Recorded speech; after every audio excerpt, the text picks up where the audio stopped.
Another international break is over, and thank goodness there isn't one now until March of next year. Well, actually, I tell a lie because there is one, which is the AFCON, which starts on the 21st of December and goes through until the 18th of January 2026. In those 4 weeks, West Ham will have 5 games to play, but players selected to represent their nations in that tournament will be leaving earlier. So the game against Man City on the 20th of December is also likely to be affected, as will potentially another 2 Premier League games after the tournament, as players will receive a minimum 2 week break when AFCON ends. So, dependence on which nations go furthest in the competition, we could lose the likes of Aaron Wan-Bissaka and Haji Malik Diouf for up to 8 games. But I guess we're going to have to worry about that nearer the time because right now, with the latest international break over, we've got more pressing needs as to which players Nuno Espirito Santo is going to select in midfield against Bournemouth this coming weekend. Now, as we're aware, we have one key player who will be missing from that game, and that's Lucas Paqueta, who's suspended. Nuno has been in charge of 6 games at West Ham, and in those games, we've won 2, drawn 1, and lost 3. And in those 6 games, he's used a combination of different sets of central midfielders, with Paqueta being the mainstay of all those combinations. For example, in the games against Everton and Arsenal, Nuno played Fernandes, Magassa, and Paqueta, where in the game against Everton, we got a deserved draw. And even though we got nothing out of the Arsenal game, we kind of did all right. We weren't thumped. Then after the international break, the last one, for reasons only known to Nuno and his backroom staff, in the games against Brentford and Leeds United, he adopted a midfield 3 of Andy Irving, Thomas Soucek, and Paqueta, which, let's be honest, was a disastrous combination. Then in the more recent games against Newcastle, he picked Matheus Fernandes, and Freddie Potts in his first Premier League start, again alongside Paqueta. And it worked a treat, where we broke a 9-game winless streak at the London Stadium. No wonder the atmosphere at home has been poor up until now. And thankfully, Nuno kept the same midfield lineup against Burnley in our last game before the last international break, where we picked up another vital 3 points and got our first Premier League back-to-back win at home since October 2024. Sure, there were other elements for those wins. We can't deny that the likes of Callum Wilson contributed heavily towards the wins. His pivotal experience in leading the line, and he got his reward with the equaliser against Burnley.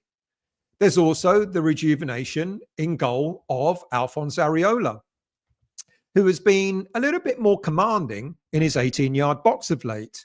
All right, we won't mention his last-minute fumble that gifted Burnley a second goal, but thankfully that came to nothing. We still got the 3 points. It's also worth mentioning the subtle but effective switching of Max Kilman and Jean-Claire Todibo, who both looked more assured in central defence.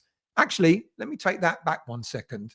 In the game against Newcastle, both defenders played really well, and I dare say they probably had one of their best games for West Ham.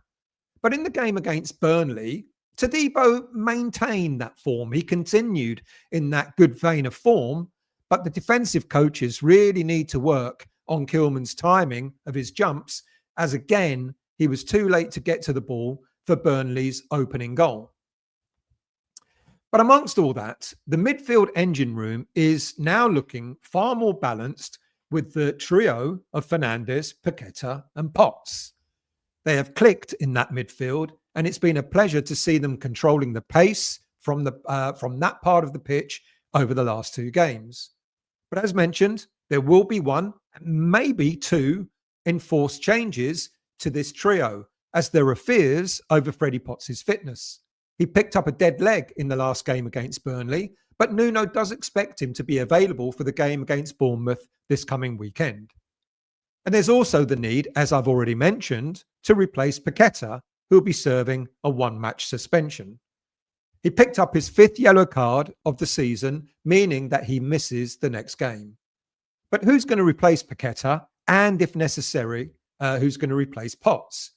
Now, my immediate thoughts go towards Sungutu Magassa. I think Magassa would be a direct replacement for Potts himself if Potts is not available. And I think he would be an ideal. I think he's played really well. I think he was unlucky to lose his place in the team when after the first 2 games that Nuno was in charge in. But Magassa would be a direct replacement for Freddie Potts. And I think in terms of replacement for Paqueta, it's likely to be Thomas Soucek. However, Nuno does have several other options that he can go for. But to understand who might step in, we need to understand what Potts, Fernandes, and Paqueta bring to the team. But before I do all that, if you're new to this channel, or if you've watched the West Ham Voice before, a QR code has just appeared. Please click on that. It takes you straight through to the subscribe page of the West Ham Voice YouTube channel. Subscription is completely free. And, you can hit your alert button to let you know when I'm next on. Also, if at the end of this video, if you enjoy the content, please hit the like button below the video. And there's also another button called Hype. If you click on that, it allows other viewers, you kind of promote the video for me. And if you're feeling really generous, you can become a member of the West Ham Voice. $1.99 a month will get you additional content, and all the money raised through the membership scheme goes directly to Prostate Cancer UK. All right, let's get back to it. So at this moment in time, the midfield trio of Potts, Fernandes, and Paqueta gives West Ham the best balance of creativity, control, and a bit of grit. The one thing that Nuno has been willing to do is to signal his willingness to experiment with midfield shapes. But even he has to now admit that he's found the right midfield formula. But when it's one or more, it's when one or more of Paqueta, Potts, and Fernandes not being available that Nuno will have his work cut out for him to ensure he picks a midfield that can provide that balance that these 3 give. As we know, Paqueta, he provides all the creativity in the team. He's the main creative influence in the side. And he will be missed in this one game. He's got excellent vision, and his through balls can win games. That's when they get through. His end product has improved with goals and assists this season. He's comfortable operating in pockets between the lines and drifting wide to double up with attacking players on either flank. He can also be really effective when dropping deeper to receive and create attacking chances as he can view what is ahead of him. And when he does deploy that slightly deeper role, again, he can be really effective. In a balanced midfield 3, he can focus on creating whilst Fernandes and Potts manage cycles of possession and ball recovery. And then Potts, he's drawn standout plaudits for his physicality, his defensive cover, his energy, and impact and he's had a massive impact in the team. And the pundits have been noting his quality in midfield battles. Potts' strength is his work rate and his tenacity. He's an exceptional engine for pressing and covering around the ground defensively. He has a great physical presence, is strong in duels, and comfortable in getting stuck into midfield battles against opponents. He reads the ball well, making timely tackles and interceptions, and he's earned praise for recent performances when trusted to be in the starting lineup. Potts gives the midfield that bite that we've been missing. He allows the more creative duo to take risks, knowing that a disciplined presence covering spaces and stopping counterattacks is in place. And then, of course, we've got Fernandes. Matthias Fernandes offers control, pace, and the box-to-box qualities that can help in defence 1 minute and attack in the next. His strengths include excellent ball possession, composure, and he can control the tempo of the game. He keeps possession moving and is more inclined to drive at defenders when he has the ball. And he has the ability to turn defensive situations into attacks. Fernandes acts as the connective link between defence, midfield, and attack, and his possession allows Paqueta to operate higher and freer on the pitch. And his positioning alleviates pressure on the defence when Potts steps out. And his efforts against Burnley made him the standout player of the game, and he's slowly beginning to pay back the £40 million that we paid for him. In possession, the three players form a diamond shape where Paqueta drifts into half spaces, Fernandes drops to link defence and attack, and Pop sweeps in front of the back line to help press and win the ball back.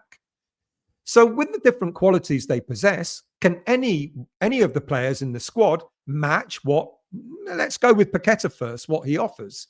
In short, not completely. The alternatives available to Nuno offer different values, but in reality, Paqueta is the only natural creative midfielder in the senior squad. So in essence, Nuno will either have to adapt his tactics to suit the players available to him, or go out on a limb and bring in a younger player who has some level of creative talent that Paqueta possesses. So let's go through the options. The possible safest bet to Paqueta is to bring Souček back into the starting lineup. That way, Nuno can keep Potts as a defensive midfield unit, Fernandes as the box-to-box, with Souček further up front. Souček adds a directness in the game. His physicality and his goal threat and his late runs and set pieces, giving us an alternative attacking route. He lacks the close control playmaking and progressive dribbling of Paqueta offers, but having said that, his goal threat, having scored 4 goals in his last 4 games, 2 for West Ham and 2 for Czechia, just suggests that he's still got something to offer in this West Ham team. And as I've said earlier, if Potts is missing, if he does miss this game, then Nuno is likely to call on Sungutu Magasa, who I think over time will become an excellent Premier League player. And he's already shown qualities in previous games. I said a moment ago that I think he was unlucky to have lost his place in the starting lineup. Magasa was in Nuno's lineup for Everton and Arsenal. And I think he's calm in ball possession. He's reliable. He's solid. And just like Potts, he'll keep the midfield stable. Now, we know that at times Nuno likes to double pivot in midfield. So if Potts is available, then there's a possibility that Magasa can play alongside him, which would allow Fernandes to play a more advanced role, the one that Paqueta currently possesses. This is something that is most definitely a viable option, as Fernandes is potentially the closest player in the senior squad as being a creative player in the vein of Paqueta. And he should be able to slot in easily in a more advanced midfield role in Paqueta's absence. So it's either Souček who comes in for Paqueta with Fernandes and Potts in a double pivot behind, or if Potts is also not available, then Magasa in the holding role alongside Fernandes with Souček in a more advanced midfield role. Now, look, there are other players that Nuno might consider, such as Guido Rodriguez and Andrew Irving. But I don't think any of these players will be called on to cover for either Paqueta or Potts. But Nuno, he can go a bit rogue and perhaps opt in to draft a player like Luis Guilherme. Playing in a central advanced midfield role, Guilherme's pace can certainly cause the Bournemouth central defence a few issues, and Nuno could have both Fernandes and Potts sitting just behind him. So that's also another option. But Nuno can go one step further, and he could look at the academy because there are a few players there who are particularly worthy of mention. The first, of course, is Mahamadou Kante, who has been training with the senior squad lately. According to reports, he has attracted interest, a lot of interest from clubs, especially in the Championship, where 1 or 2 are looking to try and get eyeing a potential loan swoop for the player when the January window opens. He's a good ball carrier, progressive passer from deeper positions. He helps move the ball quickly through midfield. But yet again, not an out-and-out creator in the final third. But he certainly knows where the back of the net is, having scored 3 goals for the under-21s in the Premier League 2 so far this season, which included a pile driver against Liverpool most recently. And then, of course, there's George Earthy, who recently returned from injury and has been keeping fit playing for the under-21s.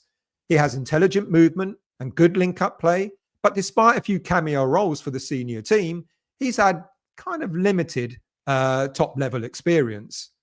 The physical and decision-making demands at senior level are a question for Earthy, and I personally don't know if he's quite ready for the senior team on a regular basis just yet. He would really have benefited from another season spell on loan in the Championship, and that could still happen in January when the window opens. And then there's the impressive Preston Fearon. He has the technical confidence and great attacking instincts, plus he's exceptionally creative for his age. He can add direct goal threats from midfield in short bursts. But again, his lack of experience at senior level might go against him. Look, if I was a betting man, which I'm not, my gut would say that if we only need to replace Paqueta, then Nuno is likely to opt for Thomas Souček, almost a direct like-for-like replacement. It is the least disruptive change and can yield benefit because of Souček's goal threat. If we also need to replace Potts because of injury, then the nod should be going to Magassa. He will provide that solidity in midfield to allow Fernandes to play a much freer role. And if it doesn't work, then, of course, there is the backup of bringing Souček on as an impact sub from the bench. The one thing I hope is that Nuno doesn't yet again go on another misguided epiphany, or have, should I say, another misguided epiphany as he did after the international break in October, where he completely changed the whole midfield setup. Because if he does that again, it might backfire spectacularly as it did against the teams then. Nuno, if he needs to make a tweak and not an overhaul, should go for Magassa, in for Potts if needed, and should go for Souček, in for Paqueta. I hope Nuno thinks the same. Thank you for watching. Thank you for listening, and I will see you all again very soon.